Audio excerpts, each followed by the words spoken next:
Ciao Juventini of the world, my name is Giuseppe, welcome back on the channel. I hope you're all doing well. I'm really sorry. I'm a bit late with recording today's video, but I had a lot of things to do this morning. Not because I was sleeping, not because I was late in drinking coffee or whatever. I had really a lot of things to do this morning. Once they were done, now actually, I was looking at my watch and I said, Beppe, what should I do? Should I still record a video, yes or no? Because I can already anticipate you. There are high chances that in a few hours I'm again here on the channel. This time not recording, but with a live. We are opening the first Here We Fly of the season. And that can be a really nice one. We know it. We love these kind of lives. But anyway, I was thinking, should I record? Yes or no? I anticipate it will not be a 20-minute video. It will also not be an edited one, but I really had to jump on this seat and record it because we have to speak about big updates. The one that happened yesterday, Adrien Rabiot. The one that will happen today, Timothy Weah, and then there are big names that we have to talk about. Finishing the week probably with a sad news about Juan Cuadrado, and then we have to speak about Paul Pogba, Milinkovic-Savic, and also possibly eventually Casadei. So big names on the agenda of today. You know, yesterday when there was the announcement of Rabiot, it really made me smile because you remember I told you on the 26th, so it's on Monday, 2 days ago, that this week there would be big news and official news from Juventus, and I was not wrong because yesterday we announced Rabiot. But I also told you that sometimes papers, they have absolutely no idea what they are talking about. Because you remember we took 3 papers, Tuttosport, that was saying positive feelings, good vibes about the extension of Rabiot, but we are not sure about it. If it flops, they can go possibly for Milinkovic-Savic, and this was on Monday. The second paper, Corriere dello Sport, well, the sources of Corriere dello Sport on that one were quite correct because they said Rabiot will extend with Juve. We are sure about it, and it will be announced midweek. Juventus anticipated them, it was not midweek, but still beginning of the week because we were speaking about Tuesday. And then you had another paper, third version on Monday. We are not speaking about 10 days ago, we are speaking about Monday, 1 day before the announcement of Juventus. And they were saying, Rabiot scappa. Rabiot is running away. The word of Gazzetta dello Sport on Monday. The renewal of the contract looked really far, far, far away. So forget about it. That's what Fabiana Della Valle and Cornacchia were telling us on Monday. Ragazzi, I was smiling. I was smiling about that news because you know it, on Tuesday, what did I do? I went live on Twitch with already official videos of Rabiot announcing his 1 year of contract extension. So I tell you, if you want to believe a source, wait at least that the papers and the journalists, they are starting to align themselves towards one big news. But anyway, yesterday Rabiot was announced firstly in the new channel on Instagram of Juventus. If you didn't yet, go on Instagram. They have a new broadcast channel. They teased it with the horses and people were thinking, yeah, of course it's Rabiot, but the horses are also linked with Allegri. What are they really speaking about? You know, these kind of teasers. Then a few hours later on 3 p.m. on Twitch, I announced with the official big news and the official big video of Rabiot mixing himself with these horses. Cheval Fou, Crazy Horse, Cavallo Pazzo, 1 more year with Juve. Guys, ragazzi, I tell you, I already spoke a lot about Rabiot, so I don't want to repeat all these kind of things. For me, personally, who is making the deal of the century? I really continue to believe it is Juve and not even Rabiot. Why? Because Di Marzio yesterday, he spoke about it. Manchester United, even Bayern Munich, they were all on the player. Fabrizio Romano, Romeo Agresti, they were all confirming that a lot of teams were on him with a higher salary than Juve. But at the end, he said no. He wanted to continue with Juve for 1 more year. I know that there are mixed feelings about that story. Why 1 year and so on and so on. I tell you, it's Juventus that is doing the deal. Why? Continuity in the midfield. We are still benefiting of that tax law because you are paying him 7 million euro net in his pocket, but you are not like in Italy paying twice the price with the taxes. Gross, you are paying him maximum 9.5 million euro. So it's actually not 14, it's 9.5 as we had in the first 4 years of contract. Juventus is taking no risk. We continue with the same coach that knows the player really well. We continue to give him his chance. And a lot of people were telling me, Beppe, Adrien Rabiot, when he has a long contract, well, it's a player that is always giving his best like the NBA player in the last year of his contract. So Juventus is giving him 1 year only. Whatever happens with Rabiot, hopefully never. But if he flops or if he has an injury or whatever, Juventus can stop the contract next year. And he will still have 1 year of contract continuing to do his best. I really believe that he's taking the biggest risk, also refusing to play the Champions League in another club because he's aware of it. Juventus will not play Champions League next year. And then they can still, at the end of next year, sit down together and speak about it. What do you like? What do you not like? Did you convince us? Is Juventus convincing you? Do we continue now with, again, a proper contract of 2 or 3 years, whatever?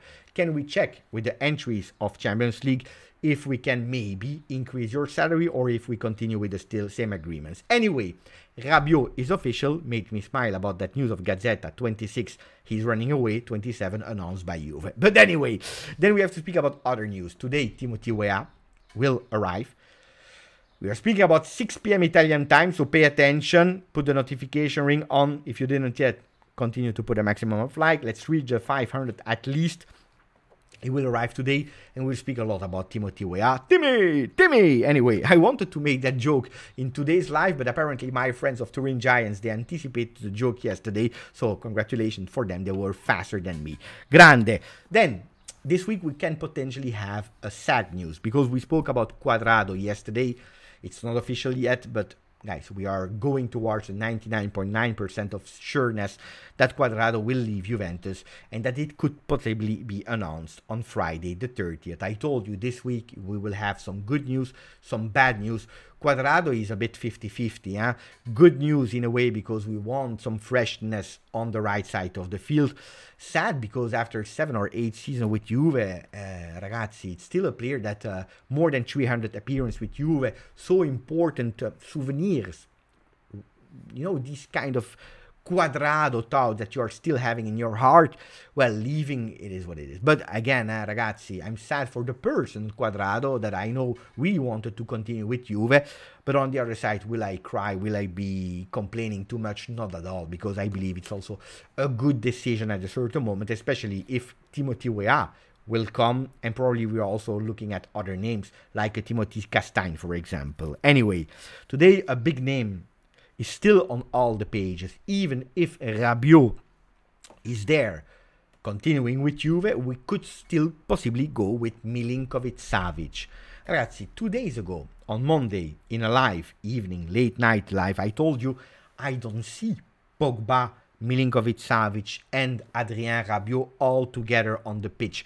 3 physical players that will probably, with one competition only, actually close the door to a Rovella, to a Locatelli, to a Fagioli, that new generation of Italian players that could be the future of Italy national team. To have these 3 physical players with one competition only is really difficult to see all of them. So I was already anticipating and thinking, if Juventus really goes for Milinkovic-Savic, there are 2 solutions. The first one, that you are really able to cash in with a Kulusevski, that we already did, with a McKennie, with a Zakaria that is in talks with West Ham or Bournemouth, with an Arthur that you can really play somewhere, so that you are receiving this cash and probably sacrificing a big name that we already talked about, a Bremer, Ealing Jr., a Chiesa, a Dusan Vlahovic, to cash in to go for a player that from 40 million euro probably the price tag will drop to 30 million euro asking price from Lotito. That's one. Or you find a way to play all of them together, and that means going towards a 3-4-1-2.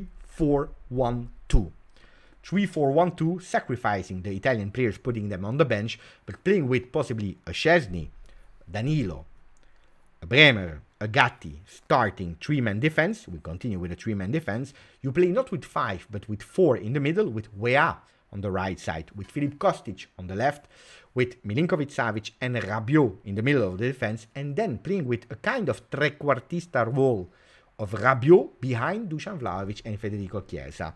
Look, like this, it doesn't look bad on paper, with a B team made of Perin, Rugani, Bonucci, Alexandro, B team. In the middle, Ealing Jr. or a Parisi, if Ealing Jr. has been sold. There are 2 versions on Ealing Jr., by the way. At a certain moment, you will have to cash in. On the right side, you have a Cambiaso. In the middle, you have a Locatelli, Rovella. Again, B team. behind Pogba, the bench player of Pogba, could become a Fagioli in a trequartista role that he played years ago in the youth academy. And then you have a Milik and a Moiskin, B players of Chiesa and Vlahovic. So the team like that with 22 players is not that bad. I don't believe it will be a team like that because I'm still sure that there will be some movement in exit and possibly also in entry. But you know, there is a possibility to play with the three of them.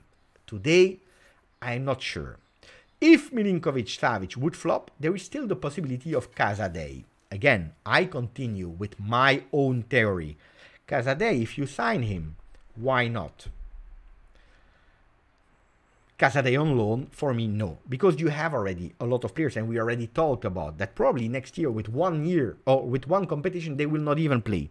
So I will really think twice about all these kind of things. Then, I wanted to finish with Giuntoli, decisive hours, 72 hours. Apparently, the deadline should be on the 30th of June. We know it, huh? If Giuntoli on Saturday is still a manager of Napoli, we have a problem because he's starting then officially his contract as 23-24 manager of Napoli. And then Juventus will probably postpone Giuntoli to next year when he will come for free. Maybe also with Sergej Milinkovic-Savic. Who knows if the Serbian player is not joining this year.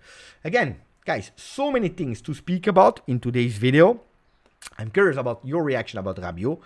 If you want to, during a live, we can really go into the detail about Rabiot so that we are really speaking about it really clear. And we can start with a fresh Rabiot 23-24. Let me know about your excitement of Here We Fly about Timothy Weah.